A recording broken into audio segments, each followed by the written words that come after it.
Right, so today is Monday, which is my maintenance day. So I thought I'd do a quick run through of what I do on a Monday. I do this pretty much I do it every week. Some things will change, but the essence is I do a water change on a Monday. I do about 300 litres normally. The camera is sitting on the bin where the water's already mixed and up to temperature. I mix it outside in the IBC, so I've got 2,000 litres of salt water mixed, and then I pump it up after I do my water change on a Monday, and then it sits there for a week, basically just getting up to temperature. I used to drain the whole tank, so the tank's a 400 litre tank, but you lose some of the volume because it's got a hole through the middle of the tank, because I think these tanks are actually made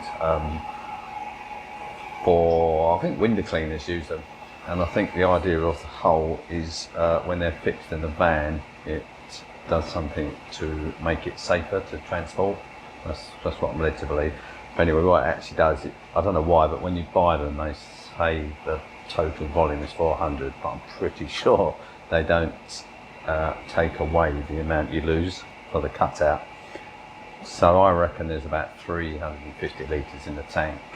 I don't drain it completely to the bottom, so I reckon I'll probably end up doing about 300, which in my head was why I bought this, because the tank is about 3,000 litres, so that's a roughly 10% a week, which is, you know, kind of the generally accepted amount that you do for a water change. So I clean the sump, which probably does 50 litres maybe. I clean out the satellite tank, which probably does another 50 litres maybe, and then the remainder comes normally out of the main display tank. I tend to get pockets of detritus because I run a bare bottom tank, and the way the flow is kind of designed is it gives me, I did it on purpose. I wanted to create areas where the detritus collects, and it just makes it very easy to just get in here once a week and suck it out. So I have kind of one collection this end and another collection the other end. So I do both ends of the tank, just take out the detritus, and then depending what my water parameters are, how much salt I've got. At the moment I'm also doing quarantine, so I use the same salt out of that bin. So I'm actually probably starting today with maybe 250 litres, so I won't be doing the full. But the tank's over 2 years old now, so even though I do a weekly water change, I'm not so obsessed with doing the full 10% like I was for the first year and a half. I did it religiously because I just believe you can settle your tank nicely with regular water changes at the beginning, and they become not unimportant but probably less important as the tank matures. So I will be doing the water change, that is the main thing I'm doing. I will be cleaning the skimmer, just the cup. I give the body a scrub. I never turn that skimmer off, so even when I clean it I just I turn I can't remember what it's called, the red pipe. I can just turn it and it just drops the water level down in the body of the skimmer, and then I can take the cup off, clean it, and I get my hand in the body of the skimmer with a toothbrush and just scrub out any coralline and algae that's in there. So I do that every single week because I like to keep the body of the skimmer clean. And it's one of those things, if you leave it and the coralline starts to build up, it's just so difficult to get rid of. What else have I done? Not weekly maintenance, but still maintenance is, I think it was either last week or the week before, I renewed all my pre-filters in my RO.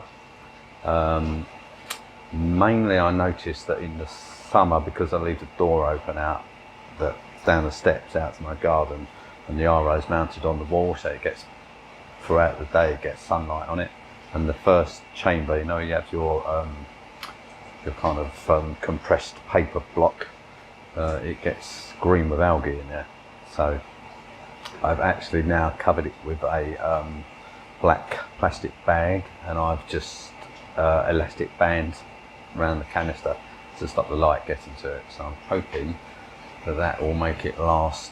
I mean, I'm sure it's fine. I'm sure it's still, it's only taken out particulate matter, but when you look at it, you want your RO unit to look clean, because in your head it's clean in your water. So when the first chamber's all green with algae, it's just well, it just bothers me. So I've cleaned it out, renewed all the pre-filters, and I've covered the first chamber. The other two are not clear anyway. They're white plastic. It's only the first one's got clear plastic in it. I guess you just obviously visually you can check how much detritus you've got in that first filter. But I can just lift that black plastic up and have a look. What else? I have painted some of the floor in here. I think I mentioned in a previous video, I mean the tank's been in for over 2 years, so the sink's here and I spill water.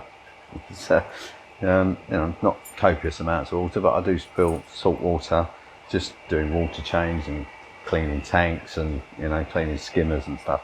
So it did start to take the top layer of, or it's actually a sand and cement concrete. It's got a sand and cement kind of bed on it, and then the concrete's underneath, but it was lifting off the sand and cement, so it was all flaking off. So I gave it a good brush down and I painted it. I was going to paint the whole floor, but I use it's a polyurethane garage floor paint basically, and it stinks, very smelly. So I was a little bit paranoid about the fumes. So I did a small area by the sink, and I did a small area just over the bits that were crumbling further down. And I will leave it a few weeks just to see if there's any signs in the tank that it didn't like the kind of volatiles that were given off by the paint. I did put all the fans on and left the doors open, but it smelt for a good day really. So, but it does look better. So hopefully I will get through for another year maybe before I have to do that again. What else am I doing today? Maintenance wise, so just drink my tea before it gets stone cold. I think that's it really. I can't think of anything that needs doing. Yeah, so that's basically what I've been doing most Mondays. Oh, and I've also got a MP60, which is really coated with coralline, so I will swap that over today because I've got a spare wet side, and then I'll just plop that one in some citric acid and get rid of the coralline on it. Yeah, so the only other thing I was going to talk about today, because I've been chatting with some people on, I think I can't remember what platform it was. It was either Instagram or TikTok, or might have been on the forum, I can't remember. Because obviously in the last couple of years there's been a lot of talk of running costs and how expensive this hobby is. So obviously, because I've got a above average size tank, I suppose, with 3,000 litres of water, I get asked quite a lot what my running costs are, and I've got to be honest, it's not something I wanted to know. I mean, at the end of the day, it's my hobby. I chose to put a 13-foot reef tank in a fish room, and yeah, I think if I'd have sat down and made a spreadsheet and worked out the cost beforehand, I probably wouldn't have done it. And it's a sort of aggregation of cost as well, isn't it? It's not as if it's one bang bill. You know, if I went out and bought a yacht or a car or something, you know, you get the figure there. That's the figure you've got to pay. But when you buy things like this, because it all becomes in bits, like the tank was separate, the stand was separate, you know, doing the building work, the cladding, the insulation was separate, the electrics was separate, then the plumbing separate, and then the lights are separate, and then the flow pumps are separate, the turnpike. So you buy all of these little components separately over a period of time. And so unless you're extremely fastidious about keeping your receipts or making a spreadsheet, you don't really have any idea of what you've spent.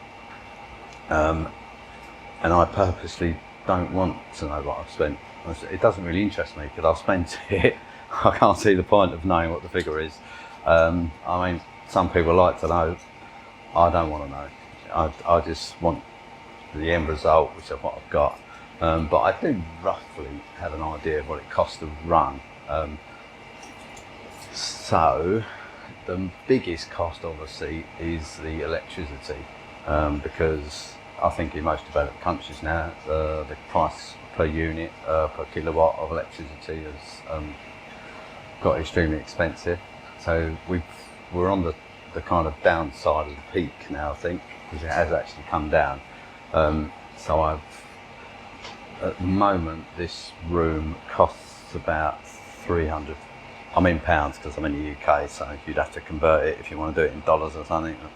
So it's about £300 a month. You said weekly, £300 a month. So just to run all the pumps, the lights, everything in this room, because it's on its separate supply, is £300 a month. So that's £3,600 a year for all the electricity. And if I sort of add, my other main consumables are my salt. So I buy 2 boxes of, I buy 40 kilos of salt a month, basically. That generally does me. Some months I may buy more, like if I'm quarantining like I'm at the moment. Actually the fish I've got at the moment are pretty good. But some fish, like if I put big tanks through quarantine, if I put a lot of small fish at the same time, like if I'm doing antheas, I do 10, 12, 14 at a time in a tank, then I have to do daily water changes in the tank they're in, just to stop any ammonia spikes and bacterial blooms and oxygen dropping out and stuff. But average across, I think I do 40 kilos a month. So I pay £120 a month for my salt. So that's 1440. So we're at that, and the electricity, that's £5,040. Yeah, so if I want to do nothing, just do water changes and keep the lights on and the pumps running, I'm £5,000 a year down. And then, I mean, they are the main ones. So I'm trying to think, other things that I buy yearly are like the UV bulbs for my sterilisers. Every Christmas, well not Christmas, but every December I replace those bulbs because they last about 10,000 hours, which is approximately a year. So they are £65 each, so that's £130 for the bulbs. The calcium reactor, down there, is it down there? Yeah. The CO2 replacements are like 40 or £38, I think, for a refill. I reckon I'll do 2 of those a year, so it's so £80. I do dosing wise, I dose Brightwell trace elements, so I'll probably do 3 bottles of that a year, and that's like £30 a bottle. So I'm just going to round these up a little bit. So that's £100. What else I do? I do Bacto. I'm trying to think what I dose now. Bacto balance I do. That's just basically it's carbon dosing. I think it's called Bacto balance. It's tropic marine. So I do probably 5 bottles of that a year because they don't come in. I can't remember, 500ml bottles. They're not very big. So that's probably 180. I do. You can't see it. I've got a calc stirrer. Calc's cheap, to be honest. So I buy my calc from a chemical company. I buy it in 5 kilos. Is it 5 kilos? That's it there, sitting there. I think that's actually 2.5 kilos. So I think that's about £40. I'll probably do 2 of those a year, possibly. So that's £80. Food is quite difficult because I buy lots of different types of food. So I feed frozen food. I feed tiny amount of pellets, very small really. I feed pellets once a day from an auto feeder. I only do that because I like the fish to get used to eating pellets. Because when I go away on vacation, if I do a short one, I don't have anyone looking after the tank. So if I go away for probably 5 nights, then the tank just gets left. Because a lot of time there's no one around to do it. So and I can just up the feeding on the pellets then. So I just keep the pellets feeding once a day throughout the year, and then maybe a week out of the year. They get more pellets for that week when I'm away. But mainly I feed frozen food, a whole array of like Reef Frenzy, Reef Feast, Veggie Feast I think it's called, you know, PE myces, RS myces, red plankton, krill, anything really. I just buy a whole range and mix it up and feed.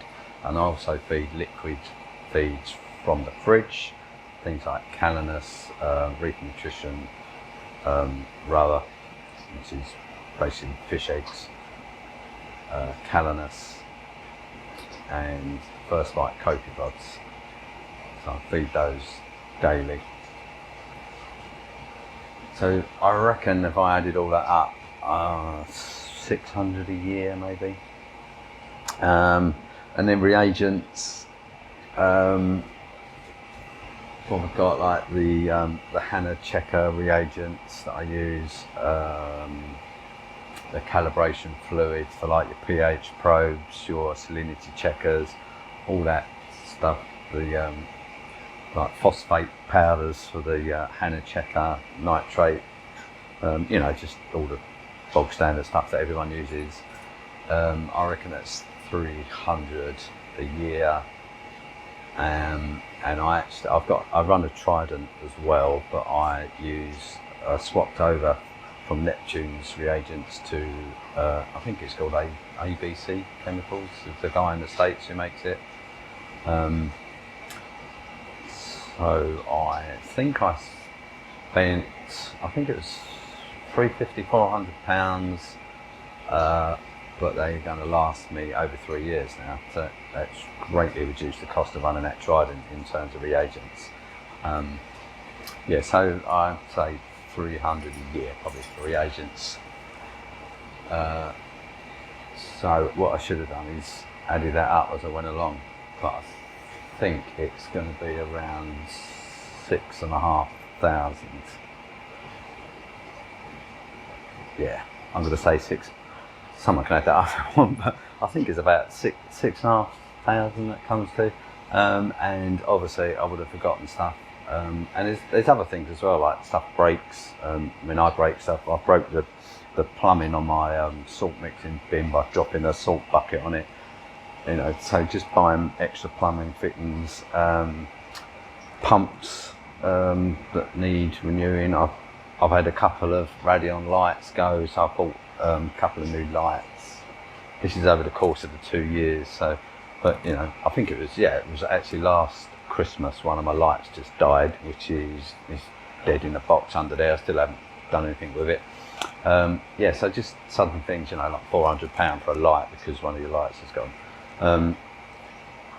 So yeah, I think probably 6,500–7,000 a year, just for the bog standard running of the tank, and that is literally adding no livestock at all, no corals, no fish, nothing. So it's very easily going to go over 10,000 a year, I think. So that's where we are. I suppose that is quite a lot of money, really, but it's all relative. Yeah, so I haven't really got any comments on the amount of money. I'm sure some people think that's horrendous, and other people probably spend a lot more. And I know there's other hobbies out there. I mean, all hobbies. It doesn't. I don't think it matters what hobby. If you pursue it at a certain level, you can spend as much as you can afford on anything. You know, the world is designed for people to spend money, so that's the way it works. Yeah, so I think that's it really. So yeah, so I thought I'd just have a quick run through of the maintenance that I do weekly, and yeah, just that kind of brief rundown of costs.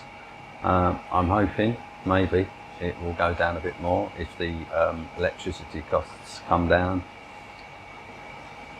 I can't really do a lot to mitigate the cost of energy without a huge investment on my part.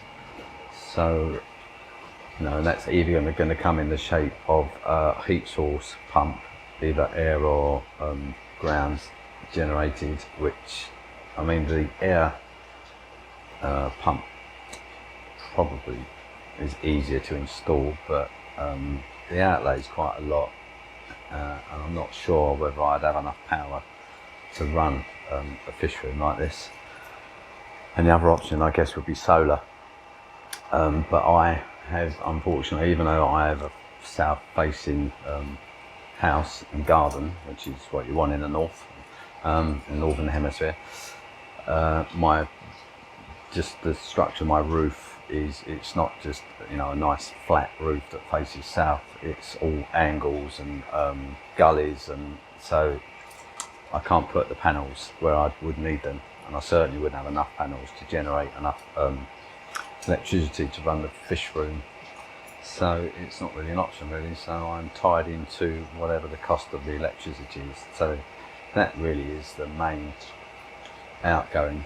And I think when I actually started, before the energy prices went crazy, it was costing me about £120 a week. I think that's what I factored in when I started it.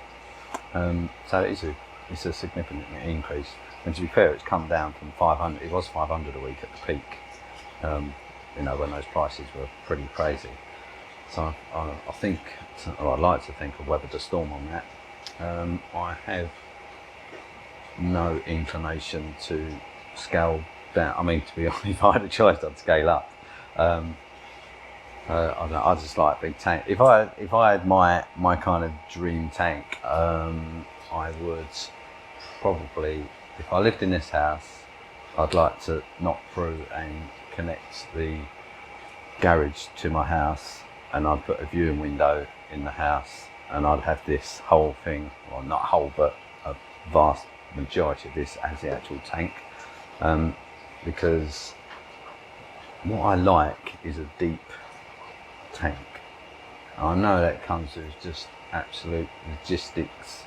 You know, getting in there, it makes it extremely difficult to maintain. It takes a lot of time. But what I like about deep tanks, and I don't think most people appreciate it until they have them. I mean, I've never had them, but I've watched a lot of videos of people with deep tanks, is you get a pronounced change in the behaviour of fish when they have depth, especially when they're mating or courting, because a lot of, I mean, I've seen it, well, I do a lot of diving, so I've seen a lot of fish in the wild, even small fish, like, what did I see in Bali? I saw mandarins. Yeah, so male and female mandarins, just as the sun goes down, and they come up and do this amazing little courtship, spawning sort of dance, and they use a big water column, and you just don't get it in a tank. I mean, this tank is only 70 centimetres, which is, what's that, 27 inches. It's just not deep enough to display that sort of behaviour. And you know, if you watch tangs when they do that circling upward sort of dance that they do, there's a lot of fish. So yeah, I would like that sort of, I don't think it's ever going to happen, to be honest, because I don't think I'll be able to do it in this house, and I don't know how long I'm going to be here, but I kind of said I want this tank for 10 years. I'm 2 years in, so 8 years time I'll be too old. Yeah, to be doing that sort of energetic activity, getting in a tank to clean the glass. But yeah, if you know, if I had a choice, that I would have a, you know, I don't know, like a 15,000, 20,000 litre deep, 8 foot deep, maybe something like that. You know, so if I'm standing in the bottom, I've still got a couple of foot over my head. Yeah, but anyway, we all dreamed, didn't we? But the realities are, you know, I'm not unhappy with what I've got. I think once this tank grows out over the next 2 or 3 years, it's going to be really nice. Fish-wise, I'm pretty much there. I've got some fish in QT, which you can't see, but if I just turn that, there is saffron goby, which is not going in here because it eats acropora, or eats the mucus apparently, strips the bases, so that'll be going in my little satellite tank downstairs. I've got a female swallowtail angel, I've never had any angelfish, so it's quite nice. So if that one behaves, which I think it will, because they seem to be reasonably reef safe, I will get some more and hopefully want to transition into a male, or I may just buy a male and another couple of females. So I've got maybe 4 or 5 of them. And that is a coral beauty, which I don't know. I don't know. It can go either way, can't it? It's either going to be a pain and then I'm going to have to take it out, or it'd be good as gold. At this precise moment in time, I'm more worried about the tangs just smashing them. So, because that coral beauty, if you look at it quick, to me, is not unlike my chevron tang. But we'll have to wait and see. And they're similar kind of shape as well, aren't they? So they're due to come out there in a couple of days. I've actually made a video of the process that I use to quarantine my fish, and so I'll put that out at some point. Fish wise, I said I did have a aptasia eating filefish as well, because I've got some aptasia in this tank. But what I was doing, I was taking aptasia out of this tank and putting it in the quarantine tank, and he never touched them. So I moved him on, because I didn't see the point of putting him in, really, because I guarantee he'd probably eat my torches and my, expensive chalice or something. So yeah, so that's where we are. So that is me for today. So I've spoke about what I'm going to do, so now I need to actually get on and do it, because it is about 2 o'clock, I think, and it normally takes me about 3 hours to get all this done. So yeah, so I think that's all I've got to talk about today. Right, and I will see you in the next video.